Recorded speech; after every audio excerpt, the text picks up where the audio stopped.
वो उनकी अल्लाह हमें हुक्म क्यों कर रहा है कि उनके रास्ते पे चलो? हमारी बेहतरी के लिए। अल्लाह हमें इसलिए हुक्म कर रहा है कि अगर आप मदीना की रियासत के उसूलों पे अपने मुल्क को खड़ा करोगे तो आपका मुल्क उठ जाएगा। आप अगर उनकी कैरेक्टर को अपनाने की कोशिश करोगे आप ऊपर चले जाएंगे। सादिक और अमीन, आप किसी गांव में चले जाएं, पता चला ले सारा गांव बताएगा जी वो बड़ा वो है सादिक और अमीन, सारा गांव उसके पास जाएगा मसले हल करवाने के लिए, सारा गांव उसकी इज्जत करेगा। पैसे से कोई ताल्लुक नहीं होगा। लोग इज्जत करते हैं जो भी उनकी जो कैरेक्टर उसको फॉलो करेगा वो वैसे ही उठता जाएगा, ईमानदार आदमी। तो ये जो फिनोमेना हुआ था इसकी मैंने अपनी तरफ से, आज मैं सिर्फ मैंने अपना तक, मैं कोई स्कॉलर नहीं हूं, ये मैं बाद में आपको बताऊंगा कि मैं अब करने क्या जा रहा हूं। कि उनकी जिंदगी, हम रबीउल अव्वल बनाते हैं, हम खुशियां बनाते हैं, हम पटाखे आतिशबाजी हो जाती है, लेकिन क्या उनकी जो जिंदगी से उसके ऊपर हम अमल करने की कोशिश करते हैं या नहीं करते? हम सारा ये ऐसे है कि कुरान शरीफ आपने घर में रखी हुई है, सारे उसको बड़े अदब से उठा रहे, पढ़ ही नहीं रहे के अंदर लिखा क्या हुआ है। उसी तरह उनकी जिंदगी, जब हम उनके लिए जान देने के लिए तैयार हो जाते हैं, लेकिन उनके कैरेक्टर से तो सीखें, क्या उनको हम कैरेक्टर को अपना रहे हैं या नहीं अपना रहे? अल्लाह का हुक्म है कि उनकी सुन्नत पे चलो। तो मैंने जो देखा सबसे पहले क्या चीज कि ये फिनोमेना क्या था, मैं कोई स्कॉलर नहीं हूं। सबसे बड़ी बात, रहमतुल आलमीन, सब इंसानों के लिए रहमत लेके आए थे, रहमतुल मुस्लिमीन नहीं थे वो। ये बहुत इंपॉर्टेंट है समझने की आपको बात। उन्होंने जो सारी जो उनकी वो चीजें कर रहे थे इंसानों के लिए कर रहे थे। ये मुझे बताएं कि आज किसी मॉडर्न कोई बड़े बड़ी डेमोक्रेसीज हैं जी, बड़ा वहां रूल ऑफ लॉ है, कभी आप ये तस्वर कर सकते हैं कि खलीफा वक्त हजरत अली एक यहूदी शहरी से केस हार जाते हैं अदालत में, खलीफा वक्त केस हार जाता है, उनका मुकाम देखिए हजरत अली का क्या था, लेकिन जज कहता कि नहीं आपकी बेटी की गवाही मैं कबूल नहीं करता। ये इंसानियत का निजाम था, सब इंसान बराबर थे। यहूदी को भी वही इंसाफ मिल रहा था एक मुल्क के सरबराह से। तो वो जो एक कॉन्सेप्ट था रब्बुल इंसानों को इकट्ठा करना, लीडर, उन्होंने लीडरशिप का जो पैमाना दिया कि इंसानों को लीडर इकट्ठा करता है, तकसीम नहीं करता नफरतें फैला के। ये नहीं कहता कि जनाब हिंदू सबसे अजीम कौम है बाकी सारे नीचे हैं। इन सब सारे इंसानों के लिए उन्होंने जो एक छोटे सा, मैं इसलिए क्योंकि आजकल बड़ा करंट है, उन्होंने एक कहा कि इस दुनिया के लिए ऐसे जियो कि आपने 1000 साल जिंदा रहना है। अब इसके ऊपर देखें कि अगर आप इसके ऊपर गौर करें तो जो आज दुनिया का सबसे बड़ा मसला बना हुआ है क्लाइमेट चेंज का, इंसान ने ये तो नहीं किया। इंसान की लालच, उसकी हवस, हमने दुनिया से इतना जुल्म किया कि आज हमारा मौसम बदल रहा है जिसके पता नहीं अब क्या असरात होने वाले हैं। लेकिन उन्होंने तकरीबन 1500 साल पहले कह दिया था कि दुनिया में, इस दुनिया के लिए ऐसे रहो आपने 1000 साल, यानी आने वाली नस्लों के लिए आपने किस तरह की दुनिया छोड़ के जानी है। और उन्होंने ये भी कहा कि ये जो मुकाबला सारा वक्त एक क्लैश हो रहा है ह्यूमन और मटेरियल का, इंसानियत का एक तरफ है और एक तरफ जो पैसे की पूजा करने वाले लोग हैं, दो तर्ज जिंदगी है। और वही कि उन्होंने बताया कि असल में निजाम वो होता है जिसमें इंसानियत होती है। और जो भी उनकी सुन्नत पे चले, और जो सबसे बड़े उनकी सुन्नत पे चलने वाले ये बड़े बड़े सूफी थे इस बड़े सगीर के, निजामुद्दीन औलिया, दाता गंज बख्श, मियां मीर साहब, बाबा फरीद गंज शकर, जिनको सिख भी उनको फॉलो करते हैं, ये सारे बड़े इंसान थे। इनकी आप देख लें क्यों आज तक लोग उनकी जाके लाखों लोग जाते हैं। और आज अल्लाह ने तो कहा हुआ कि इज्जत मेरे हाथ में है, तो क्यों लोग अभी तक इज्जत करते? बड़े इंसान थे वो। यूनिवर्सल इस्लाम था, एक यूनिवर्सल मैसेज थी इंसानियत को इकट्ठे करने के लिए। तकसीम करने के लिए नहीं थी। और ये और बात है कि बाद में मुसलमानों उनके कदमों पे नहीं चले, लेकिन ये जो पैगाम वो लेके आए थे शुरू में, वो सबसे बड़ा था कि इंसान यूनिटी, इंसान इकट्ठे हैं, इंसानों के लिए वो पैगाम रहमतुल आलमीन थे। और फिर उनको देखते देखते लोग लीडर बन गए। अगर आप वो फेज स्टडी करें, ये जो मैं आपको बता रहा हूं कि सिर्फ आप 623 के बाद वो स्टडी करें, तो इतने थोड़े वक्त में कभी इतने बड़े लीडर नहीं आए। जो उनको देखता था वो लीडर बन गया। हजरत बिलाल जो एक गुलाम थे, उन्होंने 2 एक्सपेडिशन यानी 2 दफा मिलिट्री कैंपेन लीड की थी, तो सब उनको देख के अजीम लोग बन गए। जिस तरह मौलाना रूमी ने कहा ना कि जब अल्लाह ने तुम्हें पर दिए हैं, क्यों चूंटियों की तरह जमीन पर रेंग रहे हो। उन्होंने इंसान की जो अशरफुल मखलूकात, अल्लाह की सबसे अजीम मखलूक, उसका पोटेंशियल निकाल के रख दिया। कोई आप एक्सप्लेन कर ही नहीं सकते कि कैसे एकदम सारी दुनिया में वो छा गए। मंगोलियन ने भी बड़ी तेज 50-60 साल में आधी दुनिया पे कब्जा कर लिया था, लेकिन उनके पास एक ऐसी वॉर मशीन थी, उन्होंने जदीद तीर उनकी जो कमान थी उन्होंने एक ऐसे लेके, वो दुनिया में कभी थी नहीं। उनके घोड़े, उनकी वॉर टेक्निक्स थी। इनके पास तो कुछ नहीं था, कोई एक्सप्लेनेशन नहीं है कि एकदम सारी दुनिया पे छा गए। तो सबसे पहली वजह यह थी कि उन्होंने असल में दीन था इंसानियत के लिए। ज्यादातर तो शुरू मुसलमान तो अकलियत में थे, आप तारीख तो पढ़ें, ज्यादातर तो और लोग उनके साथ लड़ रहे थे जब उनके मुकाबले होते थे। जब ये बैजेंटाइन की जो एम्पायर था, उसकी उन्होंने जब उधर फैलना शुरू किया, तो लोग मुसलमानों के पास जाते थे। इंसाफ इनका बेहतर था। इंसाफ यानी जो 2 चीजें थी, इंसानियत का निजाम और इंसाफ का निजाम, ये 2 बुनियादें रखी उन्होंने मदीना की रियासत में कि इंसाफ इंसान को आजाद कर देता है। इंसाफ चाहिए होता है कमजोर को, ताकतवर कभी नहीं चाहता इंसाफ, वो एनआरओ चाहता है। कमजोर जो है उसको ताकतवर से तहफ़्फ़ुज़ चाहिए, उसके लिए इंसाफ चाहिए। और जब आप इंसाफ देते हैं, एक माशरे को आजाद कर देते हैं, आप उसके पोटेंशियल को आजाद कर देते हैं। इसलिए दुनिया में सबसे खुशहाल जितने भी मुल्क हैं, उनके अंदर रूल ऑफ लॉ है, कानून की बालादस्ती है, वो ऊपर चले जाते हैं। जब उन्होंने कहा कि तुम्हारे से पहले कौमें तबाह हुई कि ताकतवर के लिए एक कानून और कमजोर के लिए दूसरा, मतलब ले कि जिन कौमों के अंदर कानून की बालादस्ती नहीं होती, वो ऊपर नहीं जा सकते। तो उन्होंने वो सेट किया, इंसानियत, पहली दुनिया की वेलफेयर स्टेट, पहली दुनिया की स्टेट जिधर कमजोर की जिम्मेदारी ली एक स्टेट ने, कभी पहले ये नहीं था।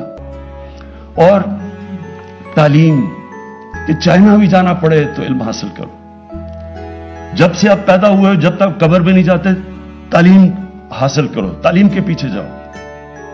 एक लोगों के अंदर तासुर डाला कि कितना जरूरी है इल्म हासिल करना। जंग बदर के बाद उन्होंने कहा कि पैसे भी नहीं थे, यानी गरीब थे मुसलमान तब, जंगी कैदी को वापस करके पैसे ले सकते थे। उन्होंने कहा नहीं, जिसको पढ़ा लिखा देगा वो आजाद है। तरजीह दी, तालीम को तरजीह दी पैसे के ऊपर। और तालीम मर्दों के लिए नहीं, सिर्फ तालीम इंसानों के लिए, ख्वातीन के लिए, सबके लिए।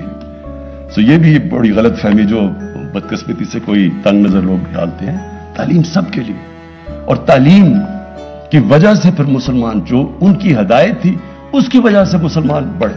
और फिर आप सारे टॉप साइंटिस्ट देख लें, जितने बड़े बड़े नाम थे अगले 500-600 साल तक, वो सारों का बिल्कुल उनकी जिंदगी उसके ऊपर भी पूरा तजिया, कुरान के ऊपर भी था, और फिर वो साइंटिस्ट भी थे। उसके अलावा जो उनकी जो अपनी पर्सनालिटी थी, मैं सिर्फ उसके अंदर 3 ट्रेड्स, एक तो सादिक और अमीन, और एक कुरान की आयत है कि जो लोग ईमान ले आए अल्लाह उनके खौफ दूर कर देता है। इंसान को खौफ से आजाद कर दिया। ये जो खौफ है, ये इंसान को गुलाम रखता है कि मेरे रिस्क ना चली जाए, मुझे वो कोई ताकतवर कत्ल ना कर दे, मुझे जलील ना कर दे। आजाद कर दिया इंसानों को। तो ये जो फिनोमेना है, मैं ये चाहता हूं, और मैं बाद में कहूंगा कि हमने करना क्या, ये सारे हमारे स्कूलों के अंदर बच्चों को समझना चाहिए। आप पढ़ाएं, पता तो चले, क्योंकि ये तो तारीख का हिस्सा है। ये तो आप, ये दीन को भी हटके, क्योंकि रोल मॉडल्स होने चाहिए बच्चों के लिए। मेरे रोल मॉडल ये नहीं थे, क्योंकि मुझे पता ही नहीं था ये। तो दूसरी चीज, पाकिस्तान, अब मैं जरा अपने मुल्क पे आ जाता हूं। मैंने 3 साल की हुकूमत में क्या देखा? मेरी तो पहले से, जब हमने पार्टी बनाई 25 साल पहले, तो मेरे में तो कोई शक नहीं था कि पाकिस्तान एक बड़ी ख्वाब का नाम था, एक मिसाली इस्लामी फलाई रियासत बनना था हमने, और वो मदीना की रियासत वही थी जो दुनिया की पहली थी। तो हमारे जो फाउंडिंग फादर्स थे, ऑब्जेक्टिव रेजोल्यूशन में उन्होंने जो पाकिस्तान का मकसद था, उसमें उन्होंने बड़ा वाज़ेह कहा कि ये है हमारा गोल। तो मैं पहले दिन से इसी का मेरा ये था कि हमने एक मिसाली इस्लामी फलाई रियासत बनना। लेकिन जो मेरे ये 3 साल गुजरे हैं, इसमें तो मैं अब ये जो इंशाल्लाह ये जो इसके बाद मैं जो आपके तजवीजें दूंगा, मैं ये समझता हूं कि ये नागुज़ीर है हमारे मुल्क के लिए। अगर हमने अपने मुल्क को उठाना है, तो जब तक हम उनकी सुन्नत के ऊपर चलेंगे नहीं, ये मुल्क नहीं उठ सकता। मेरा ये ईमान है, क्योंकि हमारे अंदर कई ऐसी चीजें आ गई हैं जो ये रोक रही हैं मुल्क को आगे जाने से। और मैं खास तौर पर 2 चीजों की अभी बात करूंगा। सबसे पहले जी, मैं जिस तरह जब पहली दफा गया बरतानिया, 18 साल का था, तो जो मुझे चीज सामने क्या नजर आई, उनकी जो अखलाकियात थी, जो उनके मॉरल स्टैंडर्ड्स थे, वो हमारे से बहुत ऊपर थे। वहां सच्चाई के ऊपर बड़ा जोर था। उधर की जो उनके जो लीडरशिप थी, उसके ऊपर जो अखलाकियत का मयार था, वो आम लोगों से भी ज्यादा ऊपर था।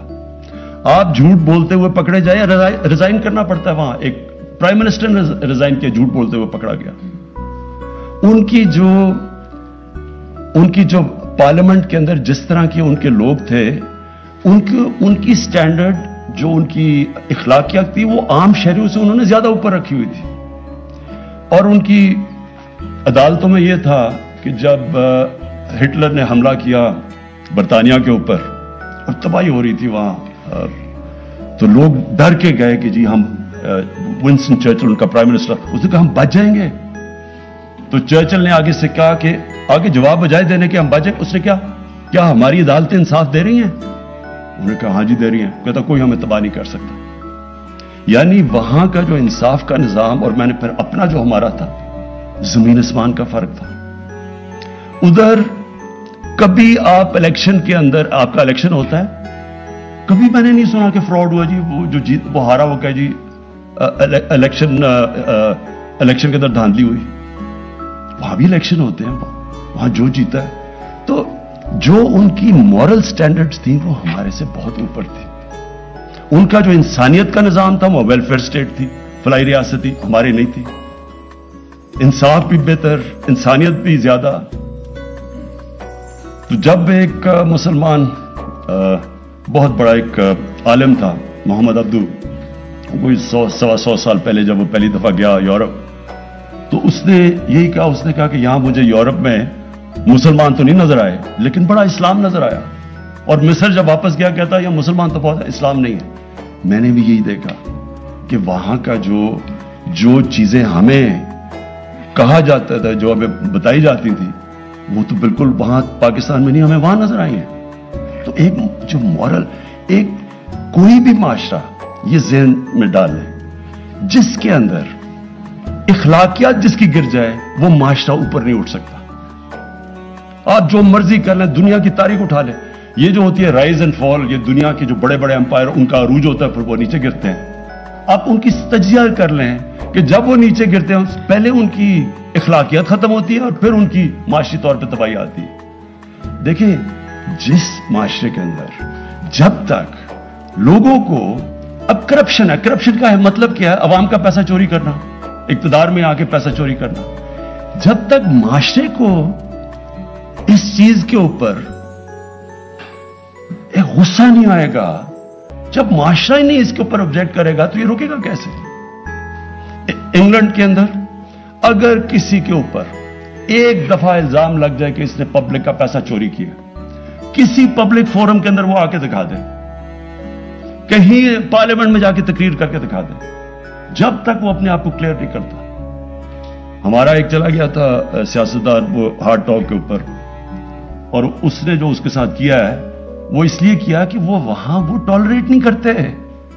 ان کا وہ ایک معاشرہ کرپشن کو فائٹ کرتا ہے. سنگاپور کے اندر جب لیکو نیو نے ایک ان کی کرپشن کے کیمپین کی اور ان کی اخلاقیات اٹھائی, تو جب ایک منسٹر کرپشن میں پکڑا گیا اس نے خودکشی کر لی. مطلب یہ اس نے کہا میری زندگی اب ختم ہے, معاشرے میں کوئی مجھے بلائے گا ہی نہیں. تو ایک حکومت کیا کر سکتی ہے؟ کتنی کرپشن سے لڑ سکتی ہے؟ کتنے کیسز ہو سکتے ہیں, وہ تو چلتے جاتے ہیں. لیکن معاشرہ لڑتا ہے کیونکہ معاشرے کا پیسہ چوری ہوتا ہے. آپ صرف اب یہ دیکھ لیں, یہ ایک فیکٹ آئی پینل ہے. فیکٹ آئی پینل جو سیکرٹری جنرل ہے یونائٹڈ نیشنز کا, اس نے ایک پینل بنائی. انہوں نے ساری ملکوں کا تجزیہ کیا کہ یہ جو غریب ملک ہیں ان کے سب سے بڑے مسئلے کیا ہیں. اس میں کیا چیز سامنے آئی؟ اس نے دیکھا کہ جتنے بھی غریب ملک ہیں ان کی اصل وجہ غربت کی یہ ہے کہ ان کو جو صاحب اقتدار ہیں وہ ملک کا پیسہ چوری کر کر کے باہر لے کے جا رہے ہیں, مغربی کیپٹلز میں لے کے جا رہے ہیں, آف شور اکاؤنٹس میں لے کے جا رہے ہیں. وہ بھی لنڈن میں بڑے بڑے انہوں نے گھر لیے ہوئے ہیں, ملک کا پیسہ چوری کر کے باہر لے کے جا رہے ہیں. سب سے بڑی وجہ ایک غریب غربت کی یہ ہے کہ اس کے ملک کا جب پیسہ چوری ہو کے باہر جاتا ہے تو وہ جب تک ایک معاشرہ نہیں لڑتا. اب آپ یہ ایک آدمی پیسہ چوری کر کے بھاگ کے لنڈن بیٹھا ہے, وہ تقریریں کر رہا ہے اور اس کے لوگ ان کے اوپر پھول پھینک رہے ہیں, تو پھر چوری میں کیا بری چیز ہے؟ جب اب معاشرہ ہی نہیں اس سے لڑے گا تو گورنمنٹ کتنے کرپٹ لوگ پکڑ سکتی ہے؟ آپ جو اور اوپر سے آپ جب دیکھتے ہیں کہ جی بڑے بڑے لوگوں نے اربوں چوری کیا ہوا ہے, تو تھانے دار کو آپ کہہ رہے ہیں یا پٹواری کو کہہ رہے ہیں یا کسی ان کو کہہ رہے ہیں یا آپ سیدھے ہو جائیں, باقی وہ اوپر وہ خاص لوگ ہیں وہ چوری. ایسے بھی کبھی معاشرہ آگے نہیں بڑھ سکتا.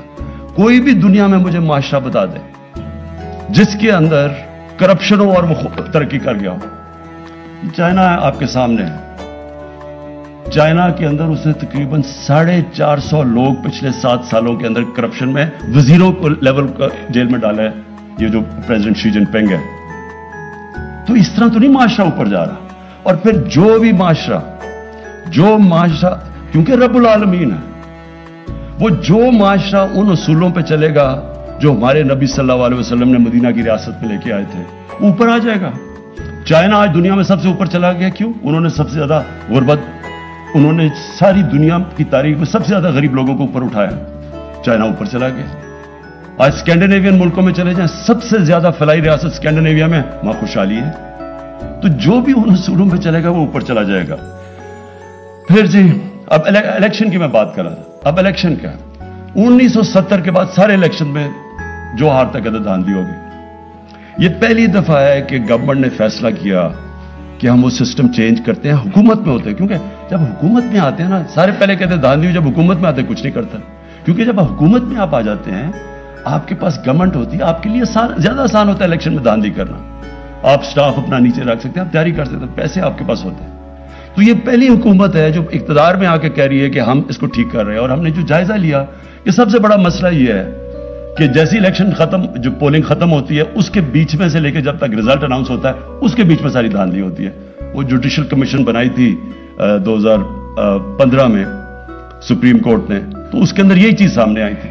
اس کو ختم کرنے کے لیے ہم نے EVM مشینز لے آئے, ٹیکنالوجی لے آئے, ہم پوری کوشش کریں. وہی لوگ جو سارا وقت دھاندلی کہتے ہیں وہ کہہ رہے ہیں ٹیکنالوجی نہ لے کے آؤ. میں جب کرکٹ کھیلتا تھا اپنے امپائر ہوتے تھے, تو جب پاکستان میں ہم کئی دفعہ میچ جیتے تھے وہ کہتے تھے آپ کے امپائر ہیں, ہم بھی کئی دفعہ ہارتے تھے 12 ہم کہتے تھے وہ امپائر ہیں. دنیا کی کرکٹ کی 200 سالہ تاریخ میں پہلا ملک تھا پاکستان جو ہم نے کہا, اور دنیا کی سب سے طاقتور ٹیم کے خلاف ہم نے پاکستان میں نیوٹرل امپائر لیا باہر سے. ہم نے کہا ٹھیک ہے ہم باہر سے امپائر لے کے آتے ہیں, اور آج ساری دنیا میں نیوٹرل امپائر, اور اب سب جو ہارتا ہے وہ مان جاتا ہے. یہ میری پوری کوشش ہے کہ کرکٹ یہ الیکشن میں بھی میں یہ کروں کہ یہاں کیوں نہیں ہم سے الیکشن کروا سکتے, کیونکہ دھاندلی کرتے ہیں اگلے, وہ چاہتے نہیں ہیں کہ سسٹم چینج ہو. تو اب دوسرا پرابلم, ایک ہے کہ ہماری اخلاقیات, اور میرا ایمان ہے کہ یہ بھی انشاءاللہ اپنے نوجوانوں کو جو میں بھی آخر میں تجویز کروں کہ کیسے کرنا ہے, اپنے نوجوانوں کی جب ہم تربیت کریں گے یہ مقابلہ کریں گے انشاءاللہ یہ جو ہماری ملک کی اخلاقیات نیچے چلی گئی ہے, اور خاص طور پہ وہ لوگ جب اقتدار میں آ کے جب چوری کرتے ہیں تو سارے ملک کی اخلاقیات نیچے چلی جاتی ہے. दूसरी है फांसी। अब देखिए, ये जब इंसान फांसी की बात करता है तो यहां एक तबका है, कहता वो अपने आप को लिबरल है, वो शोर मचा देता है कि जी देखिए बहुत बड़ा जुल्म हो गया, ये क्या बातें कर रहे हैं, ये पता नहीं हमें पीछे लेके जा रहे हैं, किस तरह की बातें कर रहे हैं, और वो कहते अपने आप को लिबरल है। देखो, मैं 18 साल की उम्र में जब वहां गया तो मैं फिर से आपको बताऊं कि इंग्लैंड में उस वक्त एक तब्दीली आ रही थी, एक sex, drugs and rock and roll revolution थी जो आ रही थी, और वो उसने उनका सारा माशरा तब्दील कर रहा था। तो मैं अपने ये जो लोग हैं यहाँ, क्योंकि ये मगरबी माशरे को जानते नहीं है, मैं वो आदमी हूं जो अंदर रह चुका हूं, जिसको अपनाया, जिसकी बच्चे भी वहां हैं, मैं उसको अंदर बाहर से जानता हूं, और मैंने अपनी आंखों के सामने उस माशरे के अंदर चेंज आते देखा। वो क्या चेंज था? जब आप माशरे में जो sex, drugs and rock and roll का मतलब कि उन्होंने फांसी आम कर दी, पहले फिल्म होती थी अडल्ट ओनली, वो आहिस्ता आहिस्ता उन फिल्मों के अंदर वो चीजें आनी शुरू हो गई जो पहले नहीं आती थी।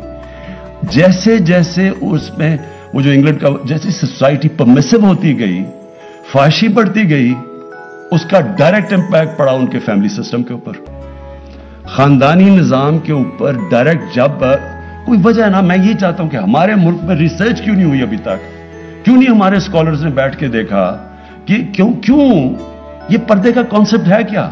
पर्दा सिर्फ ये नहीं कि औरत अब पर्दा कर ले या आदमी कपड़े, पर्दा एक ओवरऑल कॉन्सेप्ट है कि माशरे में फैमिली सिस्टम बचाने के लिए आपको करना चाहिए। ये हमारे स्कॉलर्स को करना चाहिए था, क्योंकि जैसी जैसी मगरबी इन्फ्लुएंस आ रहा है, यहां ऐसे लोग हैं जो पूरा वो अपना लेते हैं मगरबियत, ये नहीं उनको पता कि उसके असरात क्या होते हैं।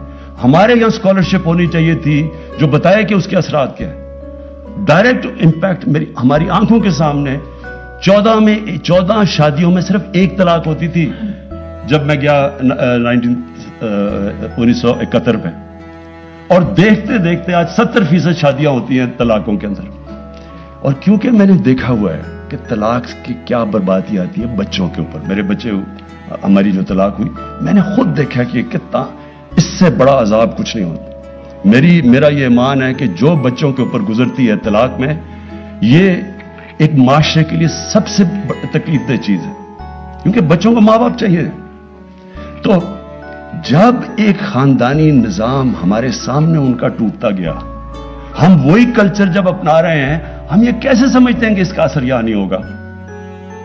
मैं जब आया, मैंने उसको आईजी से पूछा कि बताएं कौन सी क्राइम बढ़ रही है। मुझे उन्होंने कहा जी सेक्स क्राइम बड़ी तेजी से बढ़ रही है, रेप और दूसरा बच्चों से जो हो रहा है, ज्यादतियां करते हैं। वो मैं फिर फॉलो करता गया। मुझे कसूर में एक बहुत ही खौफनाक किस्म की रिपोर्ट्स हैं जो मैं यहां बात नहीं करूंगा। तो मैंने एक डीआईजी को भेजा कसूर, मैंने कहा जरा चेक करो यहां क्यों नहीं मसला हल हो रहा, अगर थोड़े से लोग हैं पकड़ के उनको अंदर डालो। उसने जो मुझे रिपोर्ट दी, यानी तकलीफ हुई मुझे जिस सतह पे वो पहुंच चुकी है। फिर खैर हमने कोशिश की, कोशिश की कि टीचर्स को, प्रोफेसर्स को, लोगों से बात करें, इसको फाइट करें। लेकिन आहिस्ता आहिस्ता मुझे ये पता चला कि हमारे माशरे में कोई स्कॉलरशिप ही नहीं है ये बताने के लिए कि ये जो चीजें आ रही हैं, और आती किधर से? हॉलीवुड से जाती है बॉलीवुड, उधर से कल्चर आ जाता है यहां। कभी किसी ने ये पूछा कि हॉलीवुड के अंदर इस कल्चर की वजह से खानदानी निजाम पे क्या फर्क पड़ा है? एक शादी की औसत एवरेज लाइफ स्पैन है 2.5 साल चलती है वहां शादी। जब आप वो एक अपना लेते हैं, आप एक लाइफस्टाइल अपना लेते हैं, तो उसके कॉन्सिक्वेंसेस हैं। और हमें चाहिए कि हमारे यहां स्कॉलर्स बैठे हो जो बताएं तो सही दुनिया को, बताएं हिंदुस्तान में क्या इफेक्ट हो रहा है। हमारे सामने हिंदुस्तान में फिल्में बदली हैं, पहले क्या होती थी, करती करती अब यह क्या पहुंच, किसी ने बताया कि हिंदुस्तान में उसका क्या इफेक्ट हो रहा है? तो जब तक हम अपने यूथ को बताएंगे ही नहीं कि ये दो तर्ज जिंदगी है, आपकी चॉइस है, लेकिन तो हम बताएं तो सही कि इसका ये असरात होंगे आपके माशरे के ऊपर। तो मैं तब से मुझे ये खौफ आना शुरू हुआ कि हम ये कैसे सेक्स क्राइम को फाइट करें।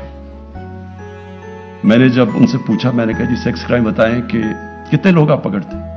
तो जब पकड़े देखें तो बहुत कम है। उसने कहा, आईजी ने कहा जी लोग शर्म से ना औरतें बताती हैं ना बच्चों, खानदान बताना चाहते हैं कि जी हुआ क्या है। ایک بڑا ریپ کیس ہوا, میں خود فالو کر رہا تھا اس کو. میں نے آئی جی سے پوچھا کیوں یہ آدمی یہ نکل کیوں گیا؟ کہتا جی وہ جو خاتون ہے وہ کہتی ہے میں نے نہیں اس کے رپورٹ درج کروانی. اس کو اتنی شرم ہے, وہ دبانا چاہتی ہے. تو گورنمنٹ کیا کرے پھر؟ آپ ایکشن ہی نہیں لے سکتے ان کے اگینسٹ. تو کرپشن, اس سے بھی معاشرہ لڑتا ہے, قانون سے نہیں آپ لڑ سکتے. اور یہ جو سیکس کرائم پھیلتی جا رہی ہے, یہ معاشرہ اس کا مقابلہ کرتا ہے. اس میں سارے معاشرے کو فیصلہ کرنا پڑتا ہے. اور اس کے اندر ہماری اسکالرز کی, ہمارے عالم کی بہت بڑی اب ذمہ داری آ گئی ہے.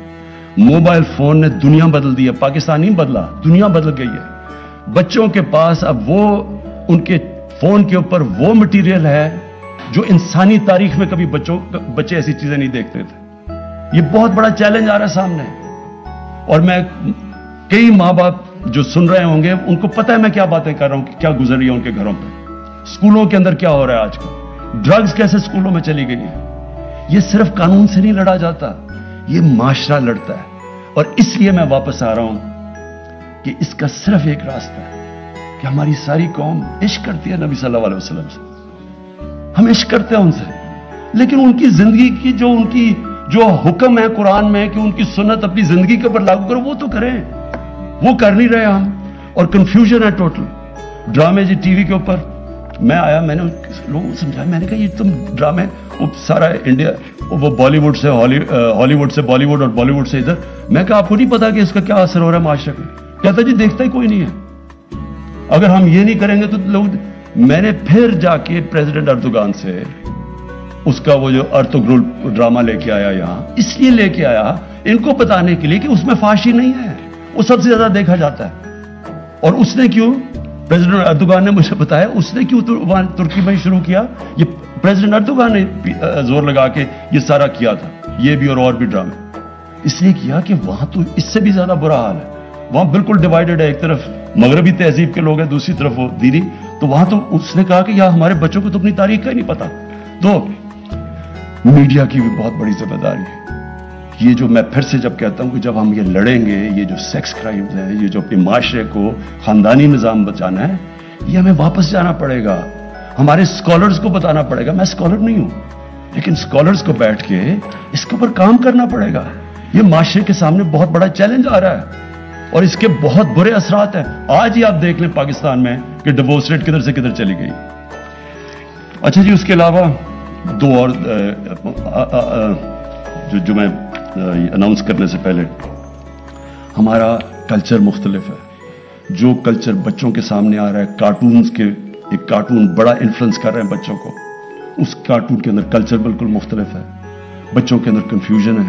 تو ہمیں میڈیا سے اپنے بچوں کو اپنی تہذیب کے مطابق, کیونکہ وہاں سے انڈوکٹرینیشن شروع ہو جاتی ہے, بچوں کو بتانا چاہیے کہ دوسرا طرز زندگی بھی ہے. آپ میڈیا کو روک نہیں سکتے, آپ ٹیکنالوجی کو نہیں روک سکتے, آپ سوشل میڈیا کو نہیں روک سکتے, لیکن آپ ایک دوسرا بچوں کو چوائس تو دے سکتے ہیں کہ ایک اپنے نبی صلی اللہ علیہ وسلم کی جو راستہ ہے اس کو صحیح معنی میں بچوں کی زبان میں آپ وہ تو بتا سکتے ہیں. تو اس کے لیے اچھا پھر ایک اور چیز, ہمارے دین کے اندر بڑا خاص رتبہ ہے والدین کا, ماں کا بہت بڑا رتبہ ہے. مجھے جب میں نے چیک کیا کہ ہو کیا رہا ہے, بچے بڑے ہو کے اپنے ماں باپ کو گھر سے نکال دیتے ہیں. ہمیں قانون بنانا پڑا کہ بچے ماں باپ کو گھر سے نہیں نکال سکتے. تو یہ جب آپ جتنی دور چلے جائیں گے اپنی بیسک سے, جس کی وجہ سے یہ ملک بنا تھا, بڑا عظیم خواب تھا, تو یہی حرکتیں ہوں گی کہ آپ کو یہی نہیں پتا کہ ماں کا رتبہ کیا ہے. آپ کو والدین کا نہیں پتا کہ جو قربانی دے کے آپ کو بڑا کرتے ہیں, آپ گھر سے نکال دیتے ہیں جب ضرورت نہیں ہے آپ کی. یہ تو جانوروں کا معاشرہ ہے. اور اس میں پھر اس کے علاوہ جس طرح ہم اپنے گھر میں نوکروں کو رکھتے ہیں, میں یہ بھی پھر سیرت نبی پڑھیں. انہوں نے کہا تھا کہ غلام, ان دنوں میں تو غلام ہوتے تھے, غلام کو وہی اسی طرح رکھو جس طرح آپ اپنے خاندان کے لوگوں کو رکھتے. اور وہ پھر ایک بہت بڑا انقلاب آیا, ایسا انقلاب آیا, ان کو دیکھتے دیکھتے صرف जो अफ्रीकन है, जो अफ्रीका से लोग हैं, जो गुलाम बने, आप सारी दुनिया में देख लें, सिर्फ अरब माशरे के अंदर वो माशरे का हिस्सा बन गए। अमेरिका में अभी तक वो ब्लैक लाइव्स मैटर, अभी तक सही तरह वो हिस्सा नहीं बने। लेकिन क्योंकि रहमतुल आलमीन ने इंसानियत की बात की और उन्होंने कहा कि ये भी इंसान है, इनको करो, तो आज हम देखें कि हम अपने घर के मुलाजमों को कैसे रखते हैं। क्या हम उनको सही खाना खिलाते हैं? क्या हम उनको सही देते हैं? मगरिब में जरा देख लें, उनके पास राइट्स है सारे मुलाजमों के पास, क्या हम करते हैं? और वो आपको इतना फख्र होना चाहिए कि सारी दुनिया की सिविलाइजेशन में से वाहिद मुसलमानों का सिविलाइजेशन था जिधर गुलाम बादशाह बन गए। ममलूक गुलाम थे, यहां हिंदुस्तान में स्लेव डायनेस्टी थी, गुलाम बादशाह बन गए क्योंकि एक उनको इंसान बना के रखा। ये नहीं है हमारे माशरे के अंदर, बदकिस्मती से ये नहीं है। तो मैं अब आखिर में जो करना क्या चाहता हूं, मैंने ये फैसला किया कि ये इस तरह तो हम फंक्शंस करते रहेंगे, फंक्शंस खत्म हो जाएंगी, हम थोड़ी देर के बाद सेलिब्रेट करके फिर अपनी जिंदगी में चले जाएंगे। लेकिन मैं ये समझता हूं कि हमें पाकिस्तान को अब एक रुख अपना बदलना पड़ेगा, वही उसी पे जाना पड़ेगा जिस मकसद के लिए पाकिस्तान बना था। इलामा इकबाल, मैं उनका पढ़ रहा था, उन्होंने कहा कि मुसलमान माशरा जब भी उठता है तो हमेशा वो वापस मदीना की रियासत के उसूलों पे जाके उठता है, जब गिरता है उनसे जब दूर चला जाता है। तो मैंने फैसला किया कि हम अब एक रहमतुल आलमीन अथॉरिटी बनाने लगा हूं। इसका